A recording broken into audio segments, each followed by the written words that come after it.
Bienvenidos, estamos en la redacción de la revista América 21 en Buenos Aires.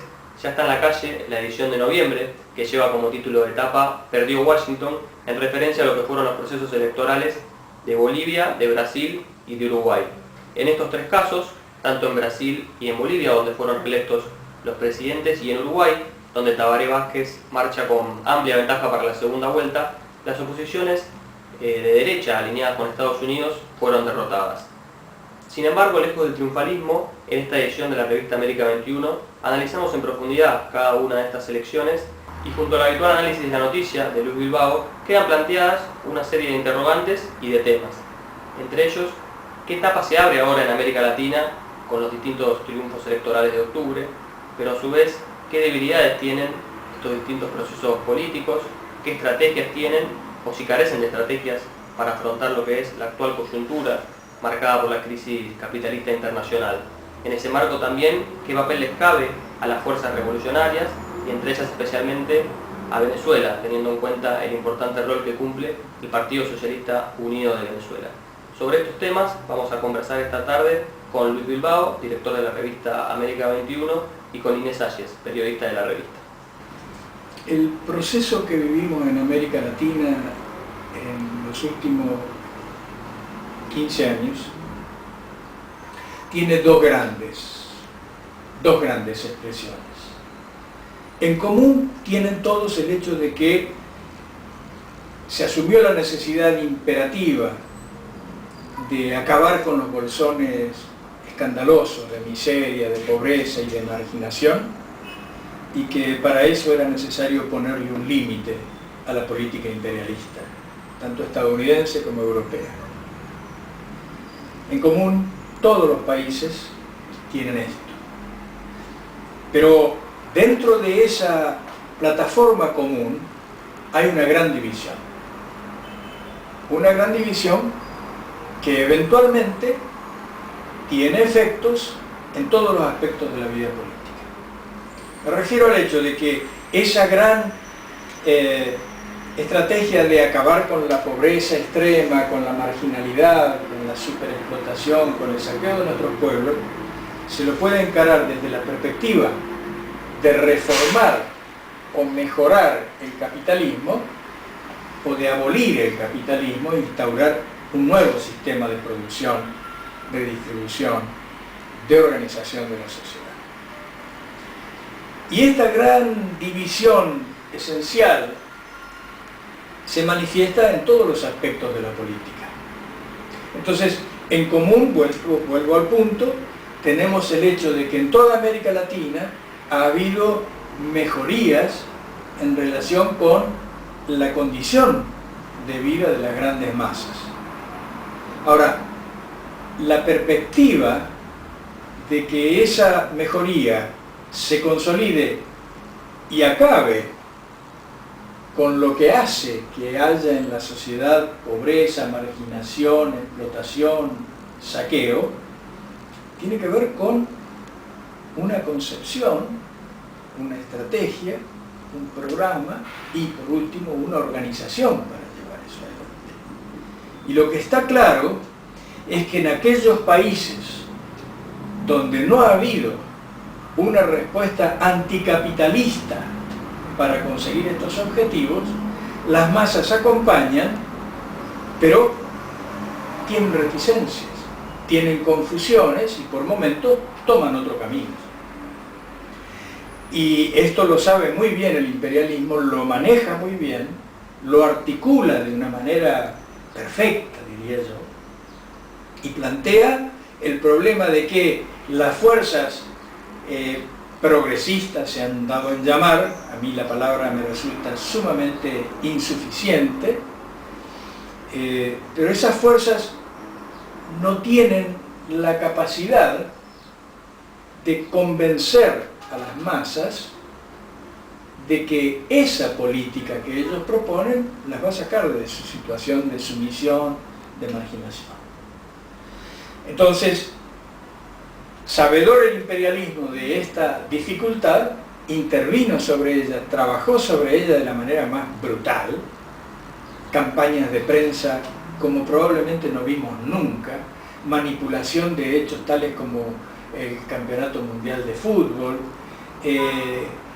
incentivación de problemas reales y falsificación de problemas a veces inexistentes para mellar la realidad de estos gobiernos no revolucionarios sino progresistas.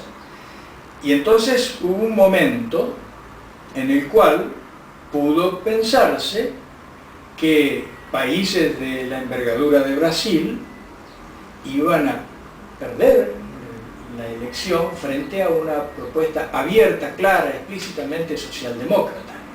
Esa duda no existía en Bolivia, como no existía incluso en condiciones completamente diferentes en Venezuela, pero sí existía en Brasil, sí existía en Uruguay y en otros países, como es el caso del nuestro. Ya prácticamente todas las fuerzas de la reacción dan por seguro que el próximo gobierno constitucional será un gobierno de la derecha explícita, que sencillamente va a adosar a Argentina al imperialismo. Se van a llevar una sorpresa con toda certeza, no porque vaya a ganar alguna expresión de continuidad, sino porque lo que está debajo es eso que yo llamo las fuerzas telúricas. La lucha de clases, la lucha de los trabajadores, de los campesinos, de los marginalizados y de los estudiantes, es algo que se manifiesta con o sin dirección política clara, o mejor dicho, se manifestó sin políticas claras. No es que eso se puede sostener para siempre. Y en ese sentido, ¿cuáles son los desafíos que enfrentan los organismos de integración regional como UNASUR, la CELAC y en primera medida el ALBA, contra, por ejemplo, la Alianza del Pacífico? Bueno, yo separaría muy claramente el ALBA de los demás organismos. Todos son importantes, todos tienen su lugar, todos significan algún nivel, alguna instancia de unidad y por lo tanto de confrontación con Estados Unidos y con la Unión Europea, en distinto grado. En el caso del ALBA lo hace, como decía antes, desde una perspectiva anticapitalista. Los demás organismos tienen hegemonía de propuestas procapitalistas. Y entonces el problema de estos instrumentos es que la agravación de la crisis económica mundial, que continúa sistemáticamente, por momentos de manera lenta y por momentos de manera acelerada, pero sin parar un instante, lo que hace es poner en evidencia que organismos capitalistas no pueden ser eficientes porque la esencia del capitalismo es la competencia. Y la competencia, tanto más agravada por la crisis, lo que lleva es a la confrontación entre grupos burgueses y entre países. Esas confrontaciones han hecho en el último periodo, por ejemplo, que el Mercosur esté paralizado y que haya voces, no voces explícitamente contrarias a la unificación, sino todo lo contrario. Hay presidentes que dicen el Mercosur está muerto, hay que enterrarlo. No soy yo quien dice eso. Y lo dicen porque hay una base objetiva. Los intereses contrapuestos de las burguesías regionales han frenado al Mercosur, prácticamente lo han dejado en estado de vida latente, pese a los esfuerzos enormes que hace el gobierno venezolano para vivificar esta instancia de unificación. Una cosa análoga pasa con UNASUR, en distinto grado, porque las confrontaciones se condensan particularmente en el caso del Mercosur. Y queda un poco relegado, pero de todas maneras queda relegado tanto la confrontación como el trabajo en común. Y entonces tenemos que objetivos tales como el Banco del Sur no consigue arrancar. Y bueno, esto todavía se hace más gravoso cuando hablamos de la CELAC, que es la instancia mayor. Entonces acá lo que tenemos que tener en claro es algo muy difícil para un activista político. Hay hay que hacer un esfuerzo de lectura, de estudio, de debate para comprender la ambivalencia del fenómeno. Por un lado, estas instancias son formas de distinto grado de frente único antiimperialista y todas deben ser exploradas, y cuando se encuentra la posibilidad de que avancen, pues debe trabajarse sobre ellas y deben ser sostenidas por todas las fuerzas revolucionarias, porque lo que tenemos enfrente es algo muy poderoso. Claro, nosotros decimos, insistimos en que Estados Unidos está en crisis, y está en crisis, es una crisis muy grande. Estamos seguros de que esta crisis es su agonía, pero es la agonía de un monstruo poderosísimo, que puede destruir al mundo con su demencia desatada. Entonces, la posibilidad de frenar esto es la de articular una estrategia múltiple en la cual el frente único antiimperialista es una condición. Y ahí está la posibilidad de existencia de Mercosur, UNASUR, CELAC. Ahora, sin ALBA, es decir, sin la perspectiva para el conjunto de los pueblos de salir del sistema capitalista, estas instancias de unidad que se esfuerzan por sostener al sistema capitalista no van a prosperar.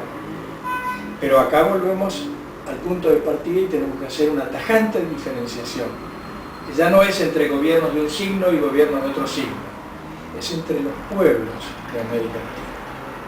Los pueblos de América Latina tienen necesidades objetivas que eventualmente se traducen en voluntad, en política, en acción política,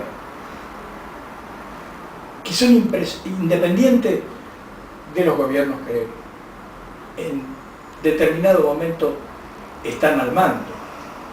Entonces, ahí está la fuerza telúrica, la fuerza social, la fuerza que, empujada por la crisis del capitalismo, quiere soluciones.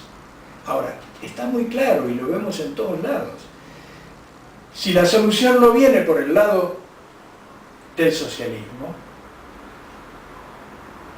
nadie puede suponer que vendrá la solución por el lado del reformismo. La solución viene por el lado del socialismo, o el imperialismo, para sostenerse, nos impone el fascismo. Por eso, en medio de este proceso electoral andaban viajando por América del Sur el señor Aznar y el señor Uribe. Narcotraficantes, fascistas, empleados de Estados Unidos, gente corrompida hasta el límite. Y tienen espacio. Sobre todo en Argentina vemos cuánto espacio tienen estas alternativas, que se presentan como democráticas. El señor Uribe se mostró con dos candidatos con altas posibilidades de ser elegidos el año próximo en Argentina. El señor Macri y el señor Massa. Yo les digo señor porque soy una persona respetuosa. Bueno, los recibieron como si fueran personas respetables. Y son la avanzada del fascismo. Uribe es un narcotraficante, dicho por la revista Time en su tapa, no lo estoy diciendo yo, hace años, denunciado por la revista Time. Es decir, por el imperialismo estadounidense, porque se le fue de las manos. ¿Y cómo se le fue de las manos? Con los grupos paramilitares. Uribe es jefe de comandos paramilitares que han cometido atrocidades sin nombre en Colombia y que están haciendo ahora el intento de repetirlas en Venezuela. Ahora, esas personas fueron recibidas en Argentina por connotados candidatos a la presidencia de la nación. ¿Por qué pudieron hacer esto? Porque hay espacio. Con esto quiero decir, es muy grave la situación. Nadie puede simplemente quedarse en la congratulación por el triunfo que tuvimos, porque el triunfo está hecho sobre el esfuerzo desesperado de las masas, en alto grado de espontaneidad, en alto grado inclusive de inconsciencia estratégica, pero con una clara convicción de que había una batalla que no se podía perder. Bueno, pero y ahora vuelvo con la pregunta, ¿cómo sigue esto?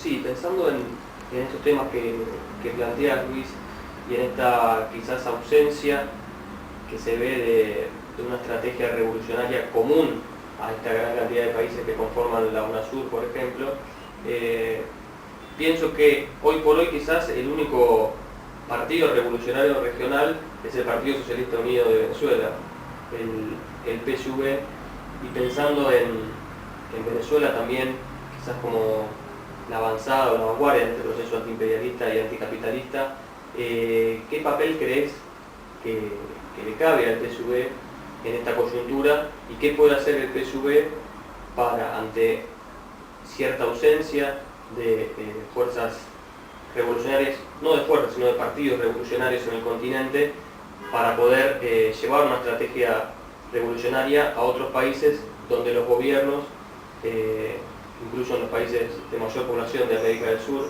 donde los gobiernos no son revolucionarios y donde el futuro hace prever que posiblemente haya gobiernos aún más capitalistas, más liberales? Otra vez tengo que dividir esto en dos cuestiones, porque el primer gran debate es si son necesarios los partidos, sí, en este momento histórico. Y como resultado de la tremenda derrota que sufrieron las masas y que sufrimos todos en el mundo a partir de la degeneración primero y la caída después de la Unión Soviética, entraron ideas que por una parte pueden provenir de la confusión, de la falta de conocimiento profundo de los fenómenos históricos, pero por otro lado están alimentadas muy claramente, muy definidamente por fuerzas políticas contrarias a cualquier idea de revolución.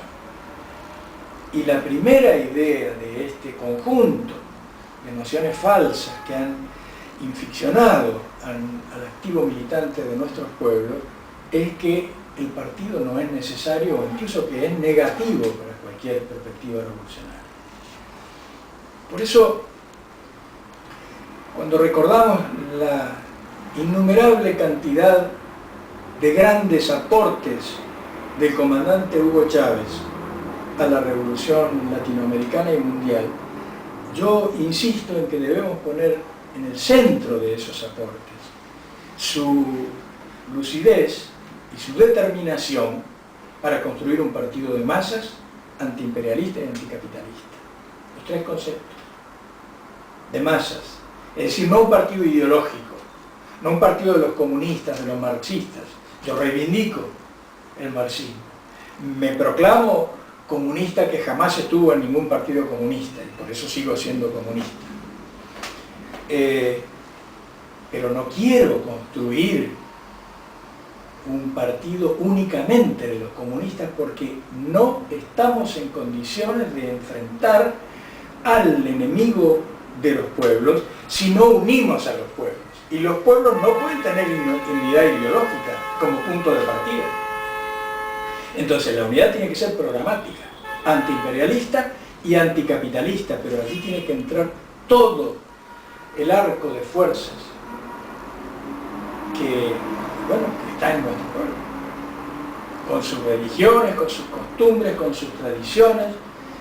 Cada una es valorada por cada quien según el caso, pero nosotros tenemos que tener la capacidad, y el comandante Chávez vio eso y lo llevó adelante.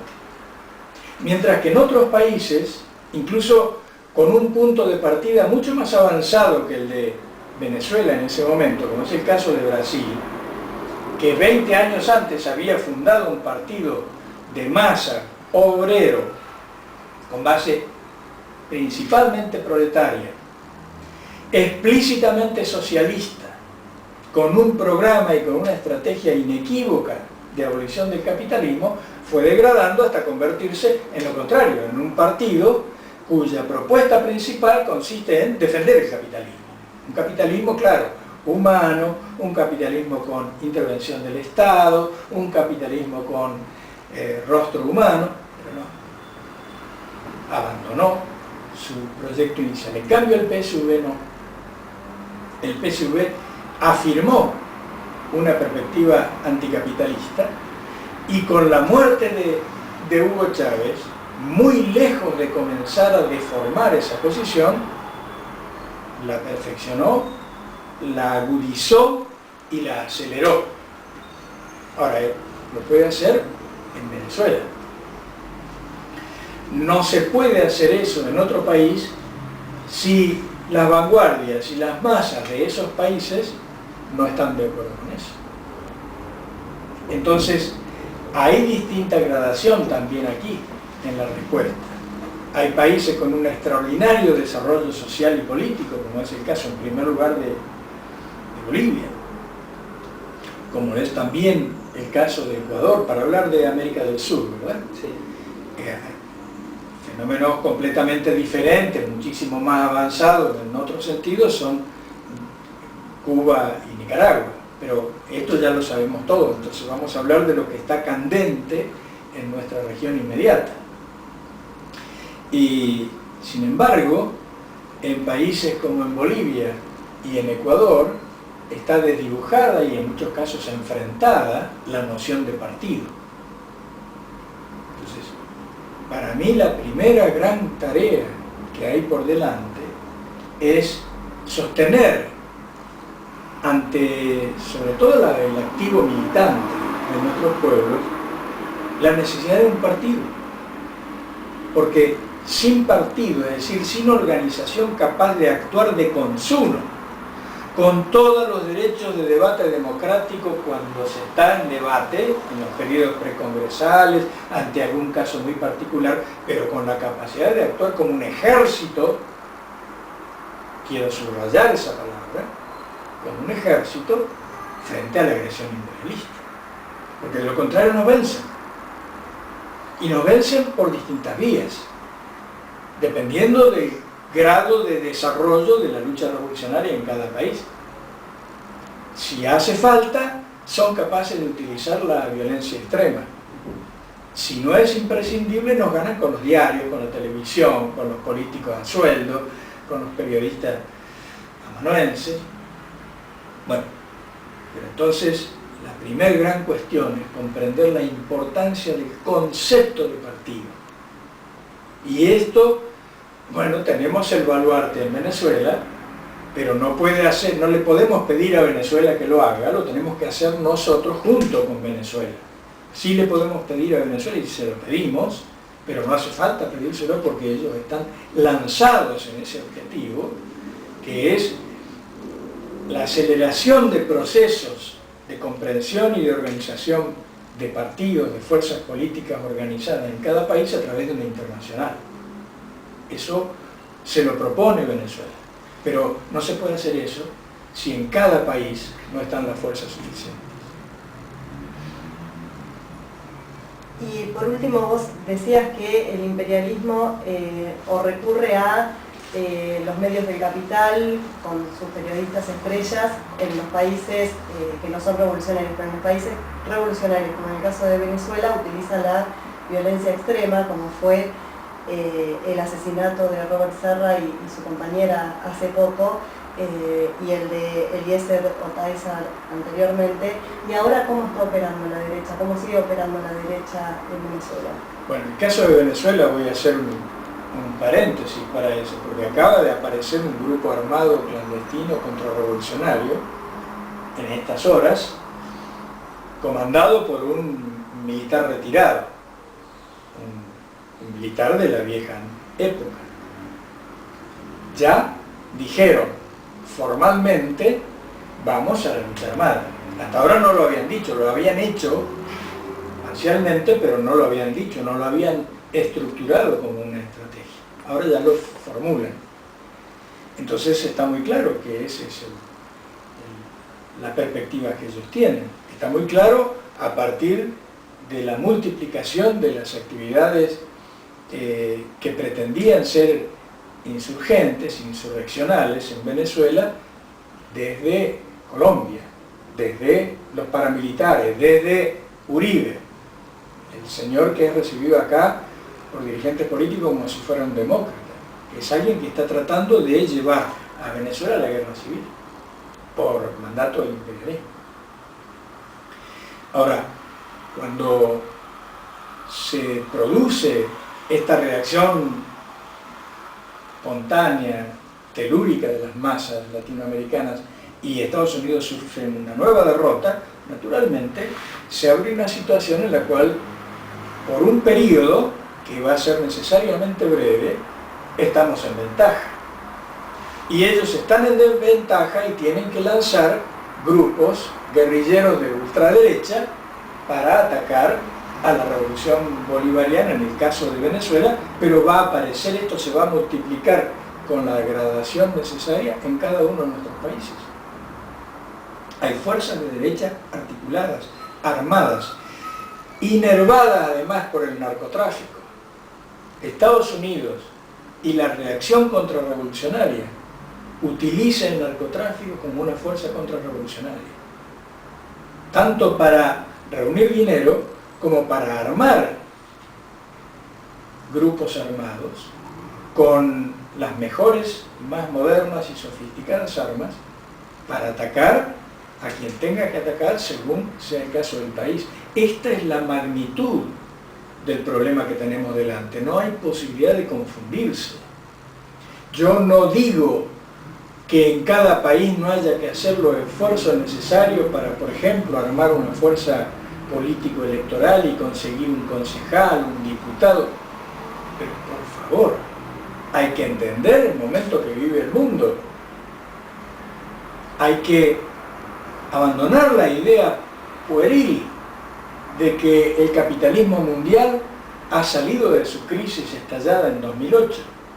Acaba de, yo lo cito en la última edición de América 21, acaba de decir The Economist, que es el decano de la prensa imperialista de economía, que había un sueño rosado, que Europa había salido de un sueño rosado lo llama, y lo habíamos creído, pero de pronto se esfumó y todo fue tirado, arrojado por la ventana, dice The Economist, estoy citando.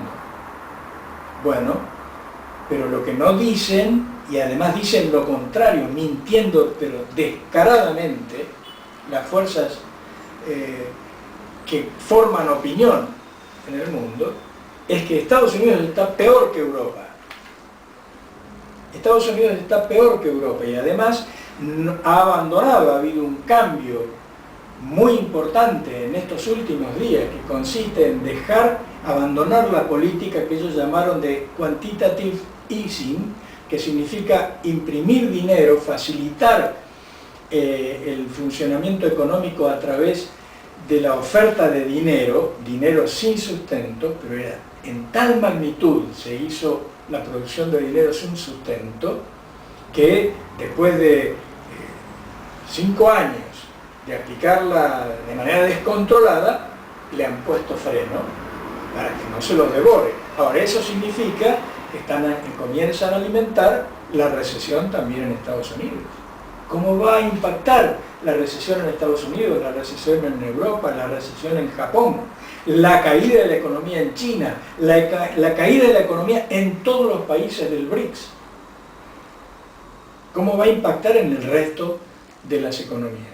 ¿Qué suponen ustedes que va a pasar con la condición de vida de las grandes masas en este nuevo cuadro? Por supuesto que la crisis del capitalismo se descarga sobre las masas. La idea de que se puede pedir que la crisis del capitalismo no se le cargue sobre la masa es una idea reformista, pero hay reformistas inteligentes, es una idea reformista estúpida, porque la crisis se descarga invariablemente sobre las masas. Entonces, el pedido no es que no se descargue sobre las masas, es que la crisis sea enfrentada con la revolución y la abolición del capitalismo, la sustitución del sistema por otro sistema. Si no se hace esto, pues sencillamente las masas van a pagar.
Es muy simple la opción.